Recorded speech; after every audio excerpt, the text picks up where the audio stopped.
This is an SM Media production.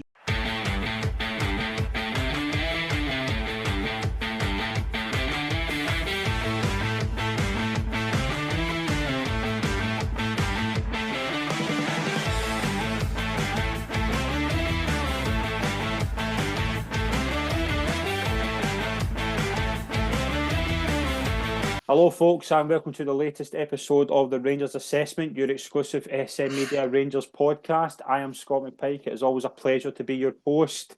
Right, let's just do this. Let's just get out the road. Probably one of the most boring Sunday afternoon games I've ever watched in my life. And to join me on this journey to go through this game, which is probably the most boring game we'll ever go through, you can usually see him on our wrestling and Premier League shows. We thought they're quite good subjects to do, so let's give him quite a bad one to go through this week. So we'll give him the Rangers pod. It is a pleasure to welcome to the show, Scott Young. Yeah, no, I was going to say happy to be here, but to be fair, with the top of a win, that's about all we can say.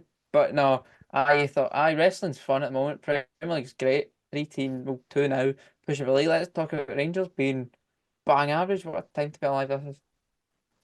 And if you've listened to a podcast concerning Rangers in the past months, you've probably listened to this guy, Scott Mackay. Scott, welcome, mate. It's a pleasure as always to have you on. Probably picked better weeks to come back. I know, mate. I know. Thanks for having me again, Scott. But what young Scott says in terms of 3 points and up the road, I think that's been positive about it, if I'm being brutally honest. Team are absolutely terrible today. Right, let's just get through it. Let's just, as they say, let's just get right into it. Let's just get the steak knife in. Team news: Scott Young. We'll just call you Young and Scotty Mackay. Scott Mackay. Young. Goldson dropped again. Stirling was in the right wing. Unnecessary. I think there was any surprise with the team news. I think again we said this last week. Fair play to Clement for making the decision in Goldson, but I don't necessarily think Sterling on the right was what. No, I agree. I think Goldson's needed to drop for a while. I also think his centre half partner John Souttar has needed to drop for a while as well. But out of the two, I think Goldson deserves to be dropped more than Souttar. I think Souttar's been just slightly less worse. So I don't want to say he's been good because I think that's over the top. But between the two, Goldson does deserve to be dropped more than Souttar does. So I've don't have a problem with that. I think with Sterling playing right wing, my question is, who else does he play? Because McCausland came on, I don't think he's shown a lot, really. So I think Sterling right wing is probably your best option. If you look at the team, unless you want to play Dibble out there, but I think Dibble's playing the left before, so could do a job out on the right, but out of them, I think Sterling's your best of the three, of the options, sorry.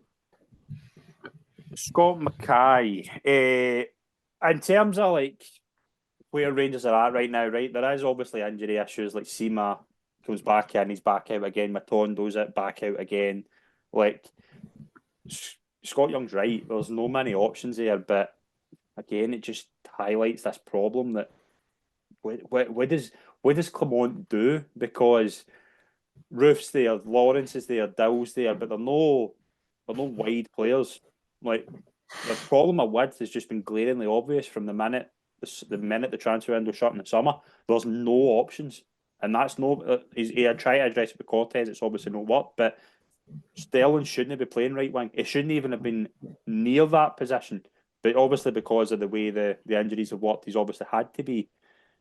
But he's not a right winger, and that again, it just highlights like Scott Wright comes on. I mean, we know my opinions on him. He's not Rangers class, but there's just nothing. There's no options.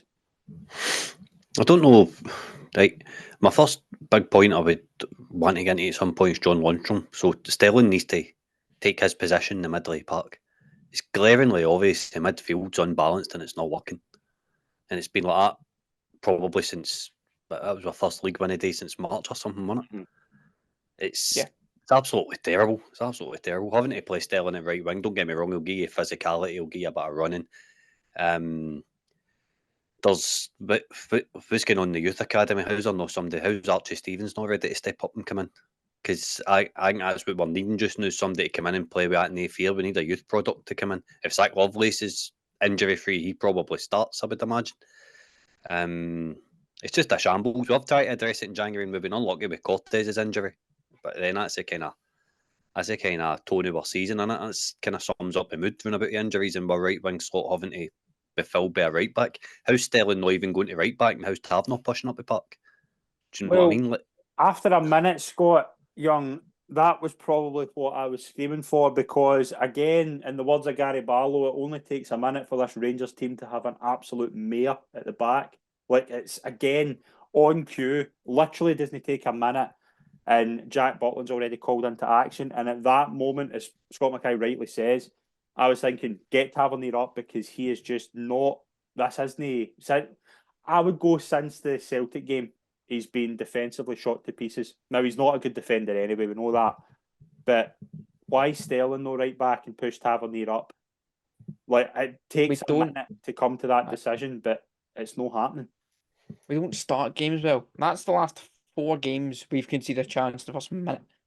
The Celtic game, obviously it's a fluke. It's not a fluke, but we concede a chance. They score the first 20 seconds. Dundee just by the post. County just over the bar. And again, the same. Butland makes a save. Butland made another good save. 5 minutes later, again, halves. I think the guy was offside, but it still came from Tab making a mistake. But I always say, my issue with the attack and sort of options we have, a lot of players want to come to the ball. Mm-hmm. Well, Silva wants to drop, Cantwell wants to drop, Dessers wants to drop, Sterling wants to drop. But with no Sima, no Matondo, no Cortez, there's no one what spin defenses. Defenses hate facing their own goal. So if you ask any centre half, what position do you not want to be in, they'll say facing their own goal. So why do we not sort of put balls down the line more and have Sterling run onto it or have Silva run onto it? With no Sima loves to make a run down the wing. Matondo's the same. Cortez was the same. With no wingers, that's the issue we have. There's no width. There's no options to push down the wing. That goes down, though, Scott, to a problem in terms of what is there. That's kind of something I wanted to touch on in this first half. This team's got there's no tempo. There's absolutely no tempo. There's points there where Tavernier's quite unlucky. There's a good save for Zach Kemenel in the first half that his left hand he kind of uses to reflex it. That's the only like clear cut chance I remember in the first 20-30 minutes, like before the goal. And Tavernier's just got this habit of, if it doesn't work out in the first 15 minutes, instead of trying to cut it inside, he's trying to just go right and try to cross it in. And that's been a glaring problem for Rangers for years under Tav and Bourne on either side. But now we're in a position where that Stephen Robinson's a really good coach. He knows the issues. He can see any manager with any sort of tactical mind can look at that and go, see if you frustrate Rangers first 15-20 minutes, you just resort to the old status quo and see if you can stop that, you'll get something out of this game, because this Rangers team are, and I'm not going to, the manager deserves a fair share of the blame for the way that the kind of lack of intensity, the lack of tempo, the lack of overall playing structure. But Scott Mackay, the one big thing I've got as well is these players are just done. Like, they were done last season. This is a team that's going for a championship that are still only 3 points behind. That could, going today, I'm not saying they would have scored 5 goals, but all it needs to take 5.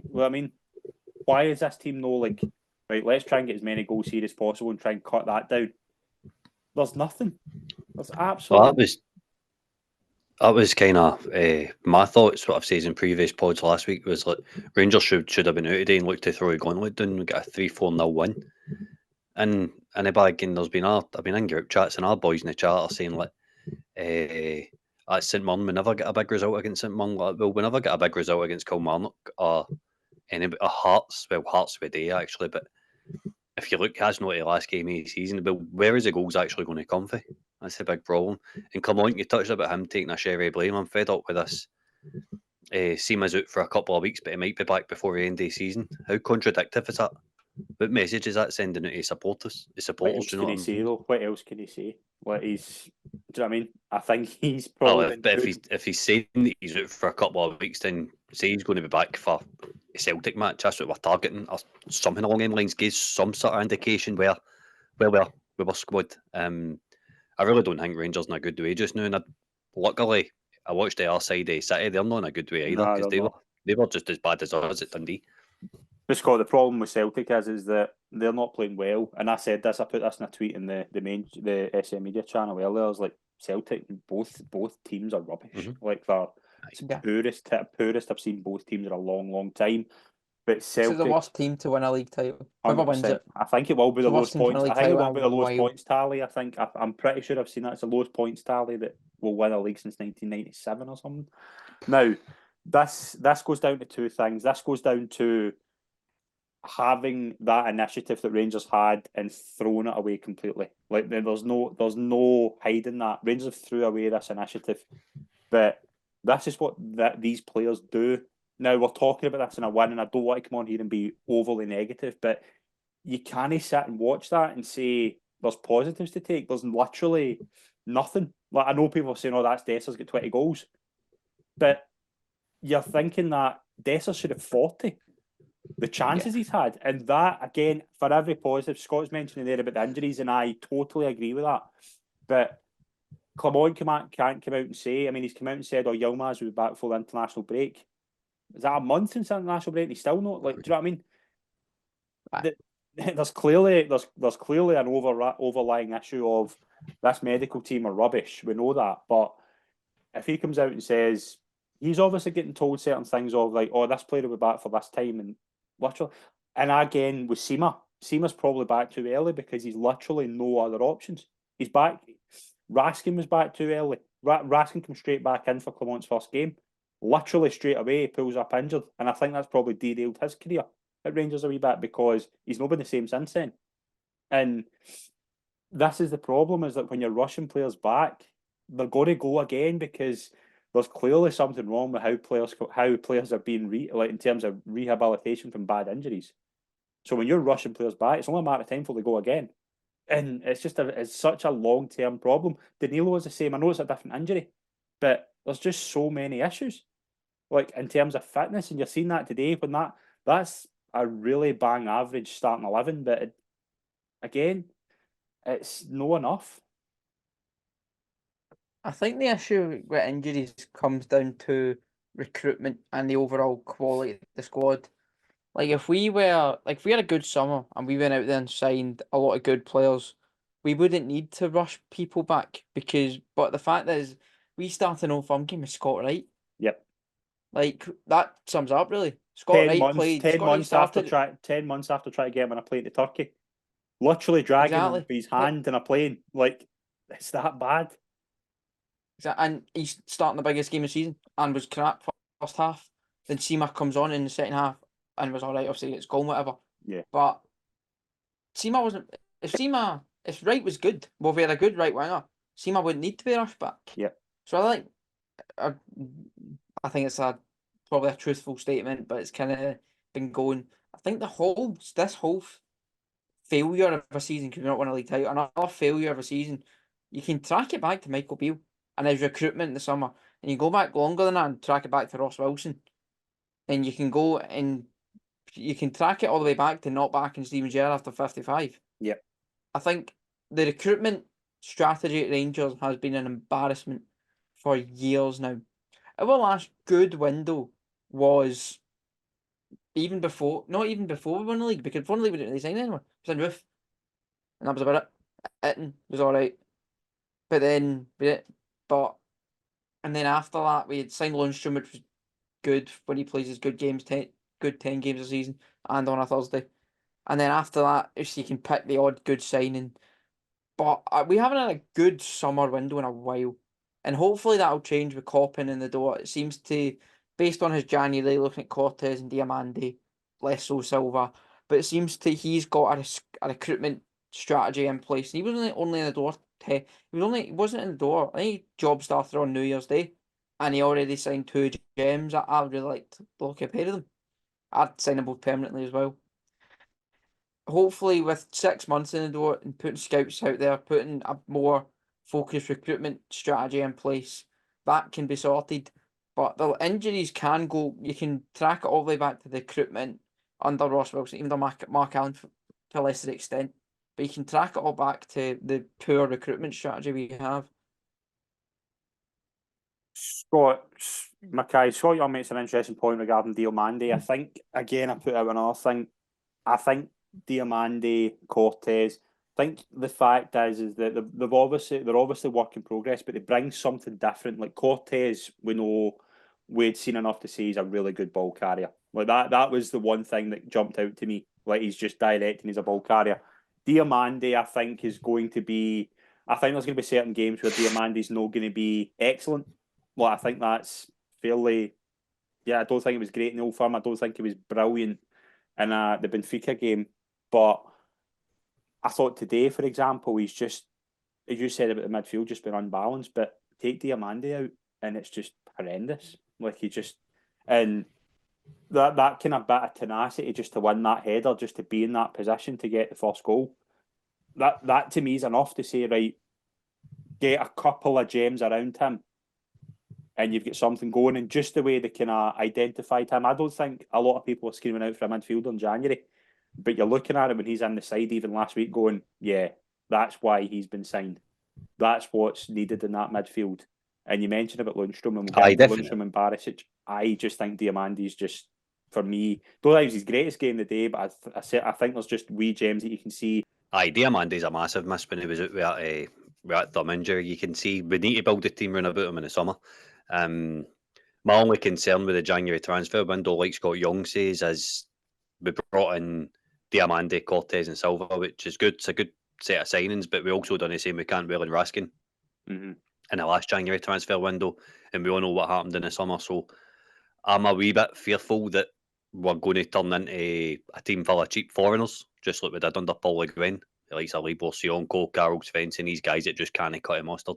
There still needs to be a core of some sort of people that have had experience in British football, or we still need something like that, because you can't just go full throttle in Colombian markets, Ecuador markets, all these different places just because you think you're going to turn the coin on them. I think you need to bring in a proper experience to go along with it and blend with it as well. No, I think that's fair. I think an ideal situation would be Butland's obviously a must. Butland, we've seen the day. Butland's absolutely essential. Like he's remarkable. Like he is. Rangers have Where always would we done well be with without him this season? 100%. But I think that's an interesting one that Scott Mackay brought up. We'll get with the three Scots. Just go with me here. Scott Young, Fabio Silva. I had a lot of hopes for him in January that he would be Rangers' version of Craig Bellamy, where he would come in and just drag Rangers through. He's not. And the one thing is, he's clearly not been played in his best position. I don't think he's been playing his best position yet. But there's just something about him where I'm like, you've not got the mentality for Rangers. Like, he's not a Scottish football player. No. Like we've seen today, Sam Lammers get, I think, 8 goals in 7 or something like that. So obviously, I think I wouldn't be surprised if Silva left us. He left Wolves and went to Holland and absolutely tore it up, like Lammers is doing. And then folk can be, Rangers missed out or whatever. But some players just don't suit the Scottish. No. I don't think folks saying he dived today. It wasn't a dive.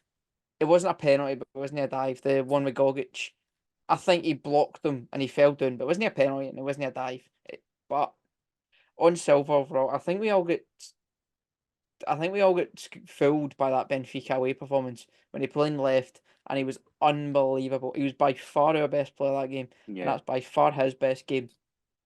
But there was a chat. He just doesn't look like someone who scores goals for an attack. Like he got a chance in the first half. We took far too long. There's times though you can Gogic see he's a 35 million player. There's something about him you can see it, but he's no like I just don't think he's a British player. Like, I think he could go like say like for example, I think he came for Porto. He could go to Porto and wrap it up.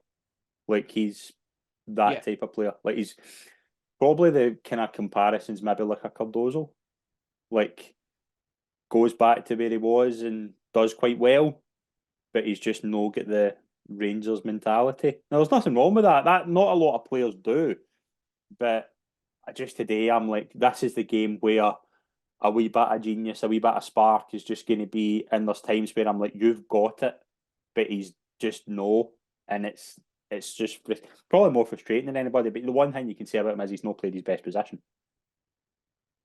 No, but I mean, I think he played centre forward a few games, but even at centre forward, he wasn't great. His Like, probably he best played- possession is he- behind the striker. That's probably his best possession. But I mean, you can't. Todd Campbell, for all his Todd Campbell gets a lot of criticism from Rangers fans and people outside Rangers. I think Todd Campbell been very good over last. He's been one player in the last few games. I think you're trying. Yeah. Trying to be. You're trying to create something. You're having a shot. You're playing up. I think even today I thought he was all right. I think he was great, but he was all right. He's an. I think. I don't because I think you can't play Silva as a 10 obviously because Campbell's there. So where do you play? I think that comes down to scouting as well. I think that's a botch. I think Coppin started the job on the 1st of January, and Silva was signed. Silva was signed in December, I think. Mhm. So I think that was just a case of. I think that was a case of the Michael Beale of oh, we've heard of this guy. He used to be good. That's an Let's sign him agent. because That's we have the choice to 100%. sign him. That's 100% an agent. That's Yeah, an agent went to it because he was linked with Celtic as well. Yeah. So an agent went to both Rangers and Celtic saying, "Do you want him?" And Yeah. Rangers went, "Aye."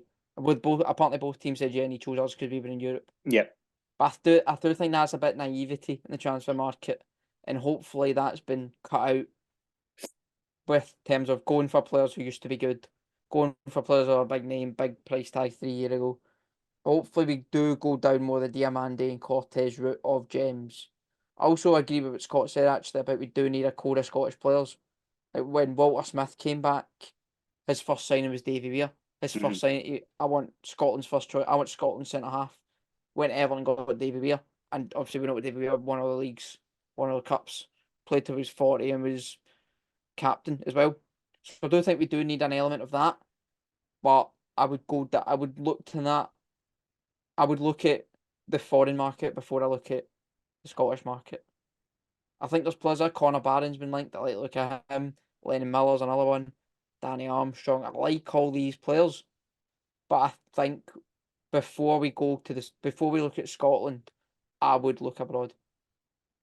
I think you can do both. Like, I think you can look at like Scott's comparisons are interesting one when he mentions Paul Le Guen. The Paul Le Guen problem was very simply, I think Paul Le Guen had a lot of targets in his mind, and he was clearly shafted by a certain chairman who kind of probably pulled the wool from under his eyes. So I think the thing what we obviously coping is that already you've seen in January, there's clearly markets that Clement uses. Like Clement, when he was at Genk and Club Brugge, clearly uses markets like Brazil. He uses Africa. Like, do you know what I mean? They're good markets, but you do need that Scottish core. I've said that all the best Rangers teams have had Scottish cores in them. Like British cores probably now. I saw today that Rangers were linked with the boy here at Coventry. He's not coming to Rangers. He'll have far better He's offers too good than for Rangers. but far too good for Rangers. He'll be Premier League easily. Now, Scott Mackay on Cantwell, I think it's an interesting thing that Scott Young brings up. The problem with Cantwell is that you can clearly see he is trying. Mhm. Those are the similarly to maybe a Kent, for example, where you can't fault his work rate, you can't fault, but just times where he's just the numbers probably let him down. But you can't fault what he's trying, but you need to do more. And again, last week I thought Cantwell was excellent. This week I was like, obviously, as a thing with Nick Walsh, which was, I thought he was going to be out. I thought, like, when that happened, I'm like, he's done. He's finished. Here, the stretcher will be on. That'll sum up this game. The referee and Cantwell get into an incident and Cantwell goes off. But I think Cantwell's one of the only few that's not down tools. Aye, definitely. I need to agree with you.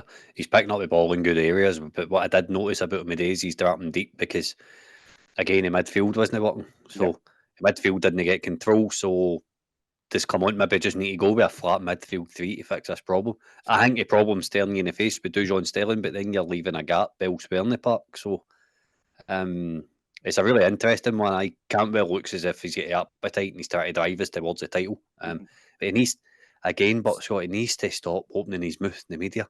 He's constant with it. He's constantly saying, we're going to do Every this. player, Dessers is terrible for it as well. I don't get I know, it. we're going to do this, we're going to do that. See, Sakala last season as well. Like, know. you need to media trainer players. Aye, but where's the standards went, right? See when Walter Smith was here and he was in charge of Rangers, nobody would step fit in front of a camera and saying like that because he was so dignified in his approach as manager. Players had to conduct themselves in a certain way in every aspect of their life. But you've got guys coming out now and they're just, we're going to win a league. Well, you've just dropped her, but could have been a 5-point league. Do you know what I mean? You had it and you've dropped it. You pulled it back. Fair play to come on. I mean, he's brought in what I thought was a pretty good mentality, but these players have let him down big time, and it's showing up now, isn't it? It is what it is. But Cantwell's definitely one of the guys that he's got to keep and build a team around. I know they get after a wee bit of a shaky start, but I think he's proven that he is one of Clermont's players that he can trust now. I think Clermont is that type of manager who will give players chances if he has trust. And one of those players that he's two of those players that he's obviously went in and kind of used their experience quite well as Lundstrom and Barisic. Now, we'll get both your thoughts on this because I will have some. Barisic and Lundstrom look like they're going to be moving on to Turkey. There's a report coming out of Turkey tonight that they've both signed contracts with Trabzonspor. Scott Young, I'll start with you. I'm delighted to see the back of both of them for different reasons. Barisic, people know where I stand. Lundstrom, though, is not. He's not the type of midfielder you can't build a midfield around him. Like there's 3 seasons he's been there. There's 2 purple patches. There's not a body of work where you go keep him and build around him. Like, it needs to be a clean break. Barisic, people know where I stand. I'll let you two go with him because I'm delighted. I'm already doing me dances when I heard that tonight. But Lundstrom is the one where I'm like, maybe a couple of months ago I'd have been a different opinion, but now the purple patch has ended and he's back to where he was before it. I'm like, nah, time's up. Yeah, time's up. I think even if he was, I do think there's a sense of we just need to refresh the team.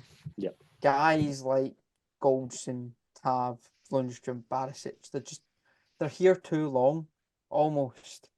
And we need, hopefully Coppin comes in and sorts this because we hold on to players far too long and do not get the money that we need. Barisic, for example, he was like with £20 million moved to Spurs 3 years ago. Yeah. And where's that gone? He's gone to Turkey for free.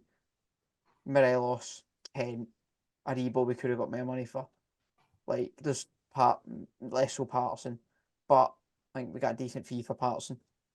But overall, we do need to start selling players better.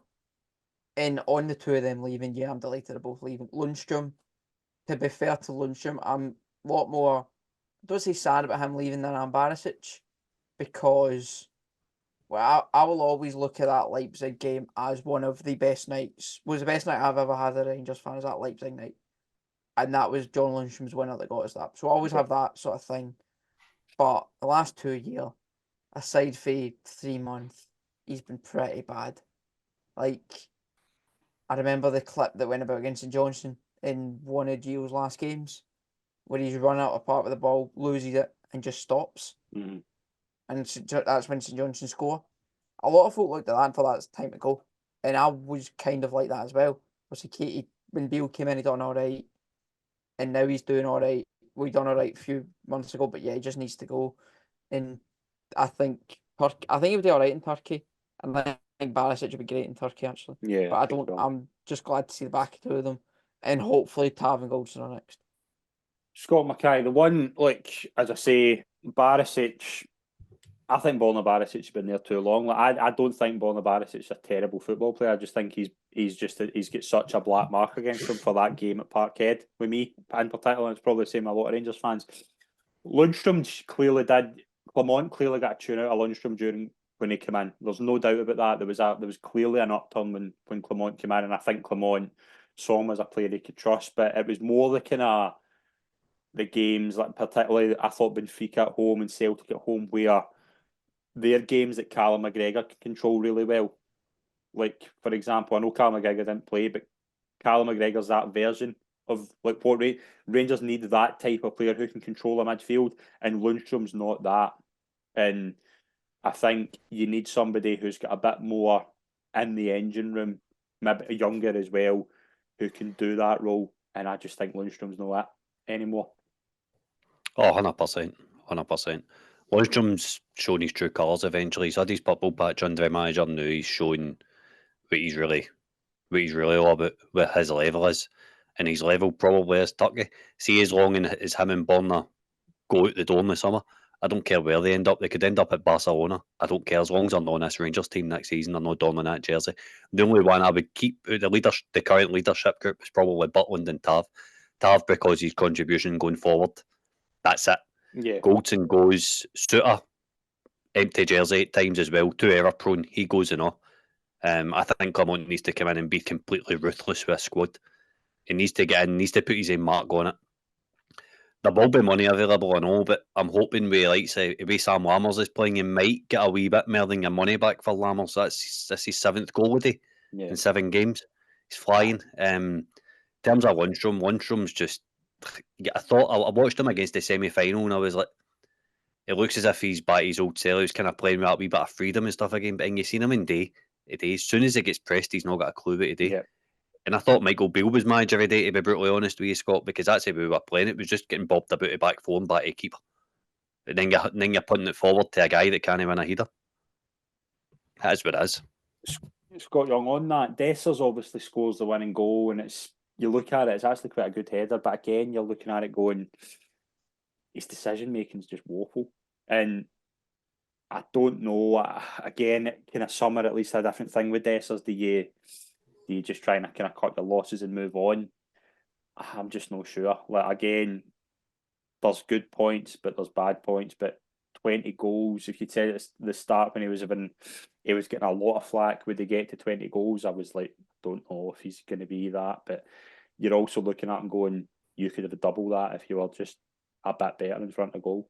Even just a bit better, just half a yard quicker and a bit more intelligent, you would be remarkable in front of goal. But I look at that going, there's no much there in terms of a finisher. Like Rangers need a finisher. He's not. I've never seen a more polarising figure in terms of the fan base than Cyril Dessers. You've got two ends of the spectrum of Dessers. Folk love him and folk absolutely despise him. And I think I know where you two sit in that spectrum.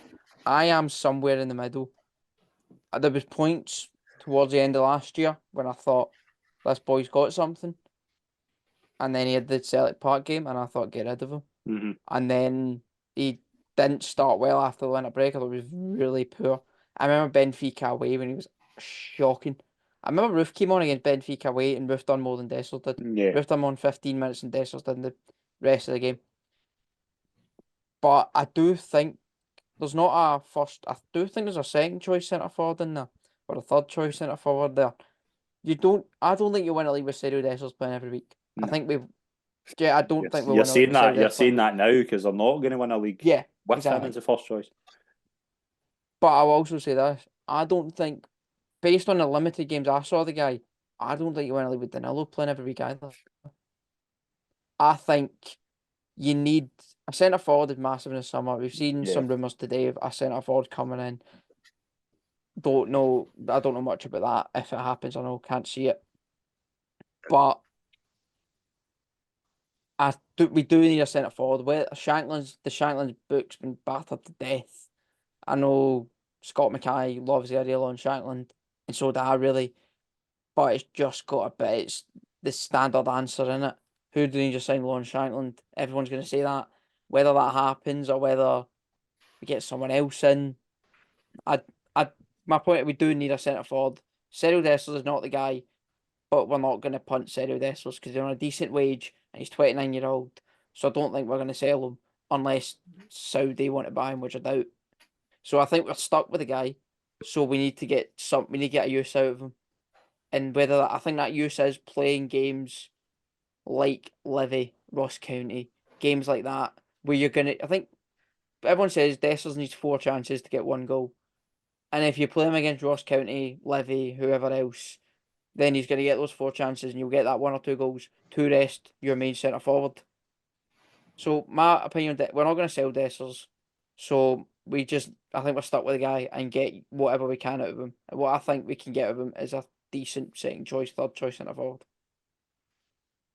Scott, we kind of know where we sit in Dessers, but in terms of the kind of final 5 games, like, he's going to play. We know that. There's no way he's not, because there's nobody else there, and B, he does have the numbers where you're thinking, right, even try and get 8 or 9 chances, he'll score 1 of them, surely.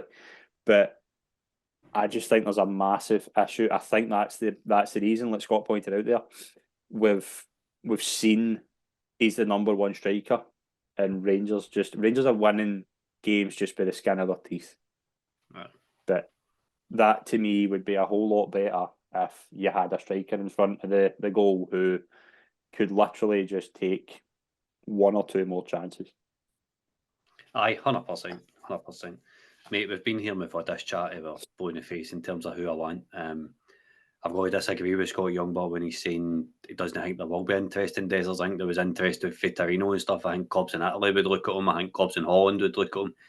He's been a journeyman his whole career. I think we would give our money back, if not maybe just shy it. And I think we could get him off the wage bill. I've got to agree with Scott Young on Danilo, though. I don't think Danilo's the guy to fire you to your 56th title either. But I think he could be part of your striking department. But the biggest thing we need to go and get, I mean, Kelechi Iheanacho isn't the answer either. The guy's done nothing I know of.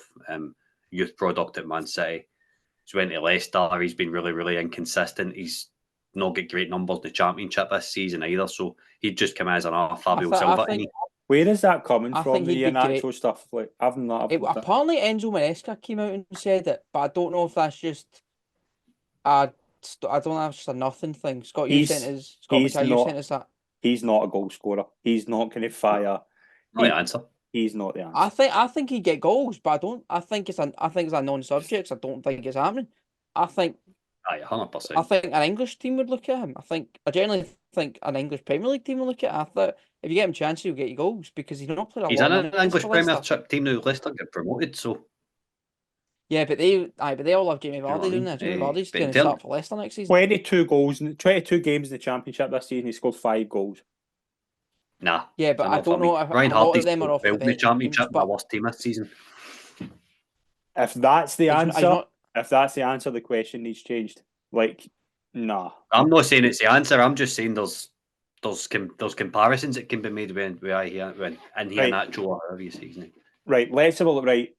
I think the big component this summer is, right, they've already kind of made starts of it with Lundstram and Barisic. That wage bill needs shot to pieces. That wage bill is ridiculous, right? If you are going to let Lundstram and Barisic go for a free and Iheanacho is your answer, that to me is worse than what anything Beale did, because that's just ridiculous. That's just terrible balancing. The balance sheet needs addressed badly. You don't need that. You've already seen in the summer in January, there's clearly players out there that these guys know and have come in and already done something. Like, Iheanacho to me would be horrendous. Not horrendous in terms of if he came in, he would probably score goals, but he's not good enough. Like, he's not that guy who's going to win. Do you know what I mean? He's not going to fire Rangers to a title. Nowhere near it for me. No, I think I 100% agree with the wage bill. The wage bill is horrendous. Like, compare it to Celtics. I think Celtic's high paid player is Callum McGregor. I think he's on like upwards of 27 grand a week. Our highest paid player is Todd Campbell, apparently on 40 grand a week. Matondo's he's on 28. Yeah, Matondo's on more than Callum McGregor. Matondo's an impact sub at best. Look, I think Roof's on about 18 grand a week.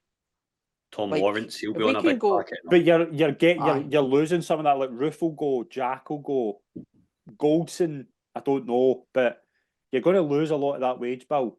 But any smart club in European football don't let a lot of players go for free and then just bring a free agent in who's going to take a lot of that wage bill. That's madness. Aye. Diamandi was on £2,000 a week at his Yeah. old club, Exactly. and we were able to, we could quadruple his wage on £8 a week, which is obviously not a lot of money. So we can just find people, good footballers on not a lot of wages, and say we can double your wage, and that's not a lot of money. Like Celtic went to Japan, Kyogo, Maeda, Hitati weren't on a lot of money, and they went, we'll double it, give you £15 a week, which is less than our backup left winger in Rabi Matondo. Any good team in European football that are successful. Now I'm thinking of the likes of like Copenhagen's, Club Bruges that Clement's been at the past. Scott, the way they do transfers is that they buy, they will front load a bit. They'll spend money to start with, but they'll spend money in transfer fees. The wages will be quite low. That's how you get success. That's how you get success in the transfer market. You don't do what that was the same with the boy O'Hare at Coventry. I was like, yes, he's a good player. He's too good for Rangers. We know that, but that was your option. That's how high wage to go. Now I'm not saying the Championship's a terrible market because it isn't, but you need to use it right. Dill, for example, I think Dill's a decent player. I think he's just been ravaged with injuries and he's just been at the wrong time for him. But his wage will be high. Like his wage will be higher than what Rangers can go out and get in the summer. I'll go as far as to say Shankland's wage will probably be higher than what Rangers can get in the summer. So it's all about how you invest. You've got to look at January and the summer and look at January's been quite successful in terms of we found these two players for loan to buy options who have come in and showed something. That method's worked. Let's try that again. Let's go to these markets and let's, as you say, kind of sprinkle out a couple of experienced boys. That's how you, and just balance that wage bill out because that needs ripped to shreds badly. Aye, definitely. Tom Lawrence is another one on too big a wage. Came in for Derby. Gio flung the money at him. He's been out injured for the best part of 18 months. Ben Davies will be on a decent wage. Correct. Got him for Liverpool. Yep. Aye. Like, I agree. Like, I don't know. I mean, Redvan Yilmaz is probably on a half decent wage in Turkey. He's probably on half decent money now, and he's another one. We get you 18 games a season max because his injury record. I don't know, boy. We're signing this boy Hefty apparently for Brazil. He'll be another one probably. He won't be on great money. Low wage. Hopefully, yep. Low wage we're getting in. Yep. So I was just looking at your actual there. It's not actually 22 games is kind of sort of upped a bit because he's not played a lot of minutes. So look at his goals to minutes. It's a goal every 2 games in the English Championship, which is a much better league than Scotland. Mm-hmm. So we could probably get that down to. I think if we get Ian Atchell, he's the league's top scorer next season. But again, it's the wages, it's the money. We could find someone who'll get you the same number of goals as Ian Atchell on half the wage. I said it last week. They looked at the boy Delinga in the summer that went to Toulouse. How many he would have scored? He would have been top goal scorer last season in Scotland, like easily, and he would have been he would have a high transfer fee, but you would have trebled your money.